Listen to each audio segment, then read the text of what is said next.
Hi there. Have you ever wondered how your favorite games, websites, or robots work? Well, behind the scenes, it's all the code and one of the easiest and most powerful language, which is Python. Python is used by companies like Google, Netflix, and even by AI that can talk to you. But the best part, it's easy to learn. Some programming languages are tricky, but Python is like speaking English to your computer. Imagine you have a robot friend.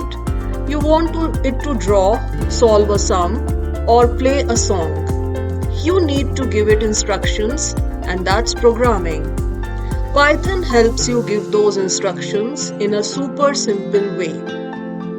In this series, we'll start from zero.